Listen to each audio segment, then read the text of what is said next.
Hello and welcome to the Team Hypnos design for the new Mark IV Carolina.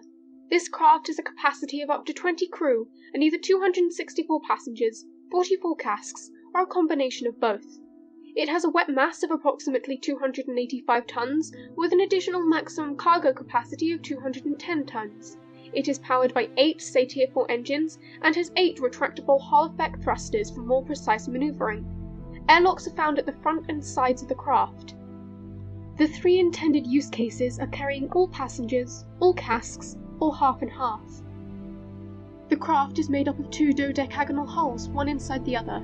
The inner section contains the crew's sleeping and living spaces, the nuclear fusion reactor which powers internal systems, and stores of food, water, and anything else necessary to live in space. Around the inner hull are 4 rings of attachment points. These can hold casks or passenger habitation modules. The outermost hull consists of composite carbon-boron nitrate nanotube resin. The strength of the carbon composite provides security from impacts with space debris, and the BNNT absorbs charged particles and cosmic rays produced by solar flares and cosmic winds, preventing electrical malfunction. There is a system of cameras around the ship to provide maximum information for the autonomous guidance system. The dual hull system ensures that, in the unlikely event of an outer hull failure, a pressurized and easily transversible working environment will remain for crew members. Doors close automatically when low pressure is detected to form a bulkhead system. Cargo is kept between the hulls. Loading and unloading is achieved by a system of rails and a mechanical arm. When used for transporting people rather than cargo, passengers are kept in habitation modules of the same dimensions as casks to provide a modular system. During journeys, passengers are kept in an artificial hibernation-like state, induced by an inhalation of a mixture of hydrogen sulfide and aerosolized metabolic stimulants. This serves to greatly reduce water, oxygen, and overall energy consumption, as well as reducing the amount of infrastructure required to sustain them during long journeys. The hibernation ends when the passengers' fat reserves get too low, or if a stimulant is introduced. Nutrients are delivered through a peg during a brief interruption in hibernation, and muscle loss is greatly reduced due to the passengers' slowed metabolic rates. The crew have a store of dehydrated food, which is around 400 kilograms for a year's journey, although far more can be stored if necessary. Water is largely stored in life support systems in passenger habitation modules, and is recycled through a collection and processing system as part of the life support system.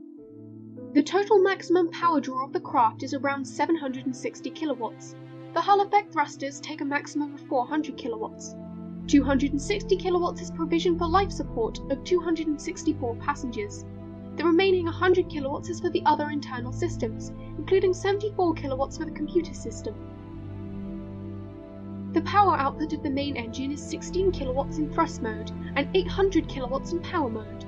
Energy requirements for internal systems and any additional needs during thrust mode are met by a purpose-built nuclear fusion reactor housed in the base of the inner hull. On the lowest layer of the Mark IV are the crew's sleeping quarters. Crew will be allowed to bring up to 10 kilograms of personal items, which will likely include clothes, electronic devices, musical instruments, and personal keepsakes. The next level up contains the crew's VR center.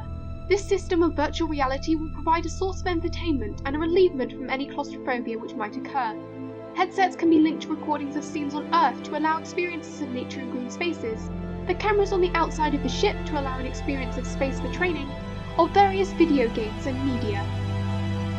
To prevent muscle loss in low gravity, crew will follow an exercise program similar to that followed on the International Space Station. They will exercise for an average of 2 hours per day, using a resistance-based weightlifting machine, a stationary bike, and a treadmill. The 3rd floor contains the flight deck, which contains the autonomous guidance system, and acts as a control center for monitoring passenger well-being.